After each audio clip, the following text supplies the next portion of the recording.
Le département, premier partenaire du sport en Sarthe.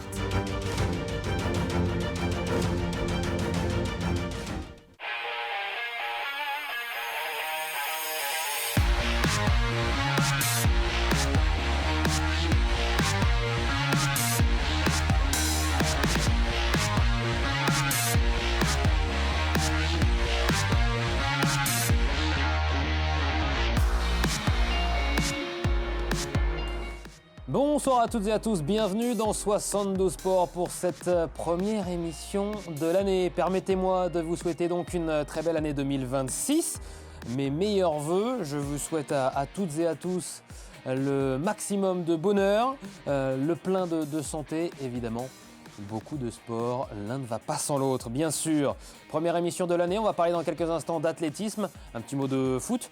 On parlera aussi de basket avant la suite de votre soirée sportive sur LMTV Sarthe. On commence comme chaque lundi, on reprend les bonnes habitudes évidemment en 2026 avec l'info à la une. Regardez ce qui est à la une de 72 Sports en ce lundi 5 janvier 2026. Mathis Breton qui s'impose au sprint à Arnage, l'un des premiers événements évidemment de l'année, événement important en Sarthe, c'était la corrida d'Arnage donc ce dimanche après-midi avec 1275 participants au départ du 10 km, 600 sur le 5 km, un record pour cette 35e édition. Départ rapide avec notamment Mathias Pichon qui a pris les devants, qui s'est isolé seul en tête durant le premier tour, la première boucle de 5 km. Après 5 km, il est seul en tête.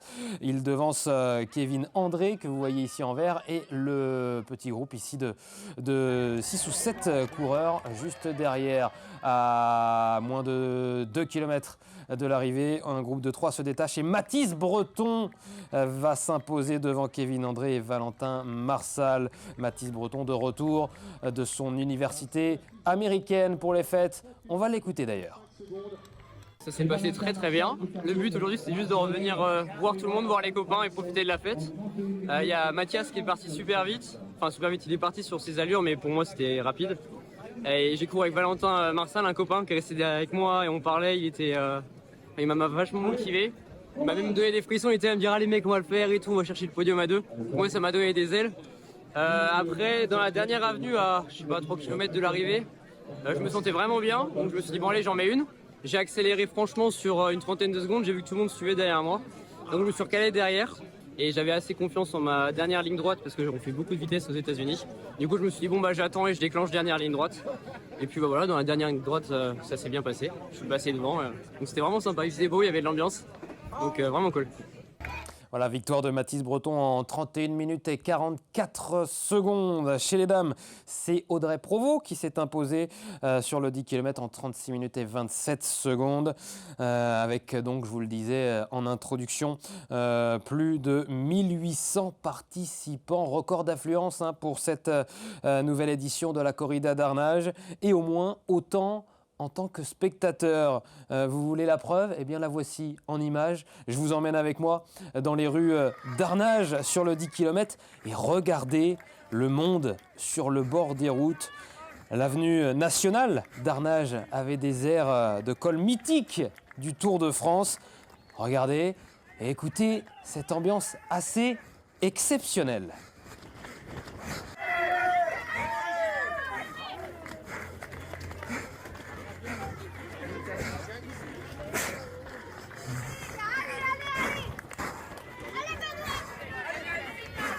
Beaucoup de spectateurs et à vous chers téléspectateurs présents ce dimanche, vous qui avez bravé le froid pour mettre une ambiance exceptionnelle, je tiens à vous dire merci pour les frissons que vous nous avez donnés, merci pour les encouragements, vous avez été géniaux. Le froid a malheureusement rendu la route très glissante, les quelques virages non salés se sont transformés en véritable patinoire. Ici vous allez voir quelqu'un tomber juste derrière moi.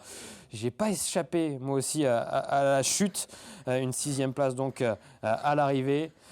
Tant pis, je me consolerai tout de même avec le prix du meilleur ravitaillement de l'année, ravitaillement en course, juste après le passage sous la cloche signalant le dernier tour. Vous allez le voir, un petit bidon attrapé en vol là, au dernier moment.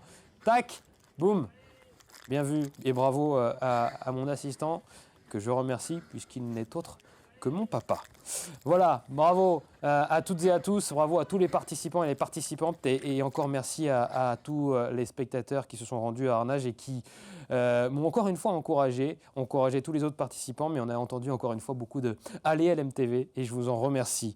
Il y avait un 5 km avant le 10 km du côté de Arnage. La victoire, elle est revenue à Théo Durand, un athlète venu de Bretagne avec un départ très rapide sur ce 5 km et beaucoup de participants. Ils étaient 600 très exactement sur le 5 km. Théo Durand donc qui vient s'imposer en moins de 15 minutes, 14,49. La deuxième place pour Maxence Lavergne en 15,03. Melvin Barry prend la troisième place en 15,14. On écoute Théo Durand.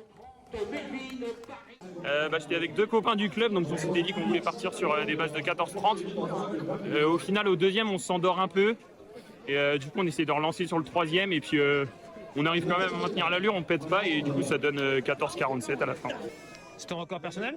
Ouais, sur 5, c'est mon record. Ça fait 2 ans que j'en avais pas fait. Et j'étais sur 10 et cross ces derniers temps. Et du coup, ça m'a permis de mettre un nouveau chrono de référence.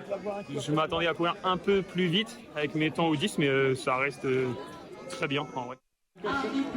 Chez les dames, la victoire est revenue à Jade Martin du JA Montfort-le-Génois qui s'impose en 17 minutes et 26 secondes.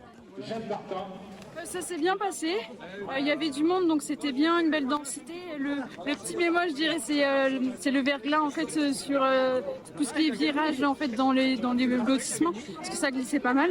Mais sinon hormis ça c'était une super course. Contente de ton chrono? Contente du chrono, ouais c'est mon record donc je suis contente. Au vu de ma préparation c'est plutôt bien. Et voilà je suis contente de la course, c'était super. Voilà pour notre une de 72 Sport consacrée donc à la corrida d'Arnage. On parle de cyclocross. Il y avait un cyclocross du côté de Sablé-sur-Sarthe également ce dimanche. La victoire est revenue à Tristan Verrier du team Gevel Roadborne qui s'impose donc près du château de Sablé-sur-Sarthe devant Thomas Coursier et Célestin Guillon. Yonique Loger 4e et qui remporte la coupe régionale. Voilà le podium donc de cette course. Chez les dames, la victoire est revenue à la Sartoise Noémie Garnier, elle aussi du team Gevel Roadborne. À noter que Tristan Verrier notamment sera au championnat de France la semaine prochaine de cyclocross, le coureur sartois qui visera le top 5, voire même le podium s'il en a les jambes et les capacités.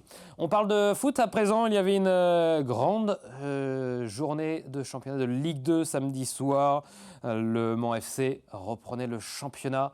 Le Mans FC défiait Saint-Étienne et devant un stade rempli de 24 000 spectateurs, eh bien les Monceaux n'ont pas encaissé de but, n'en ont pas marqué non plus. Score de parité 0-0 donc entre le Mans FC et Saint-Étienne.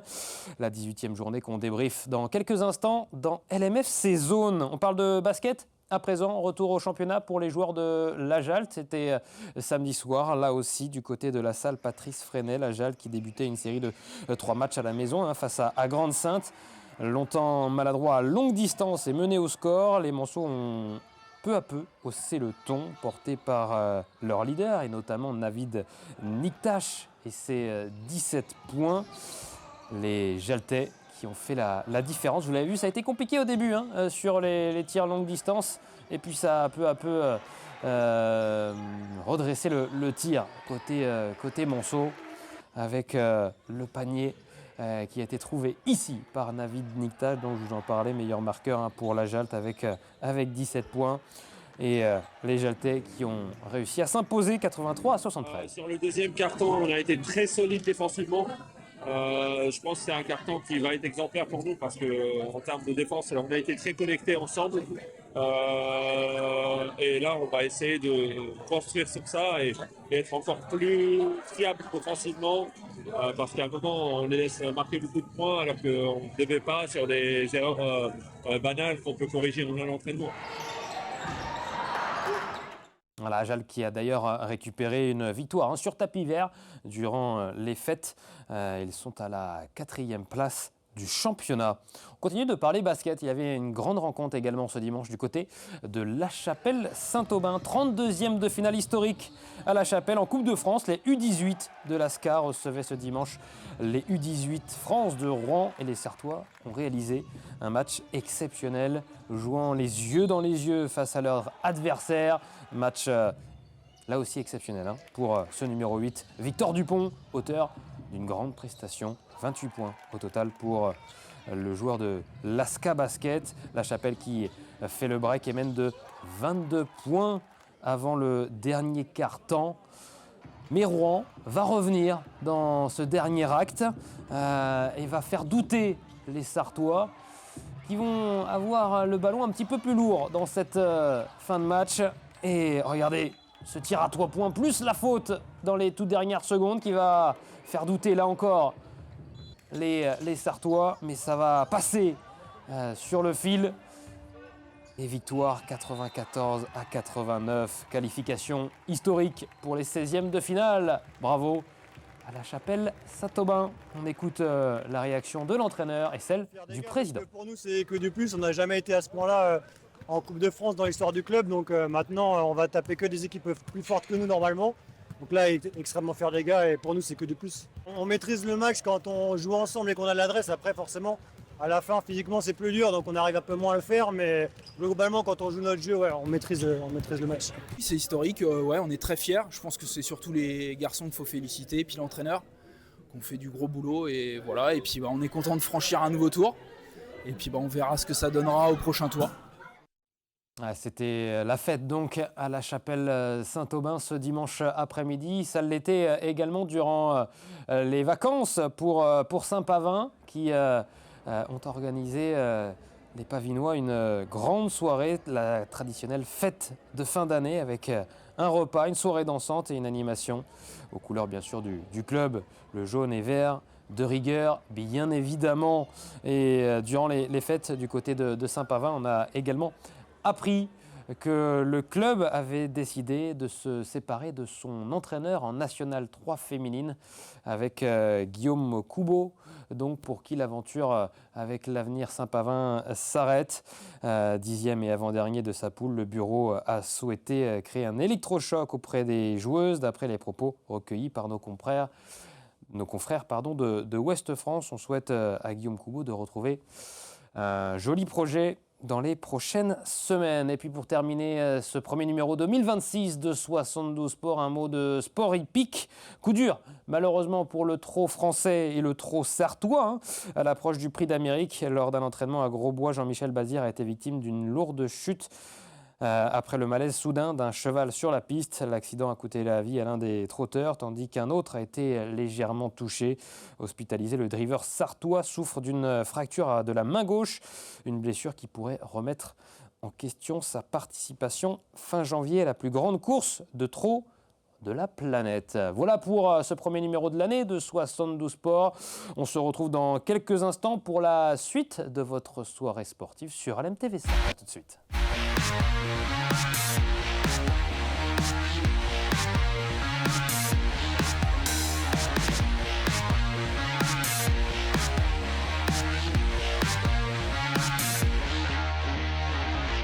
Le département, premier partenaire du sport en Sarthe.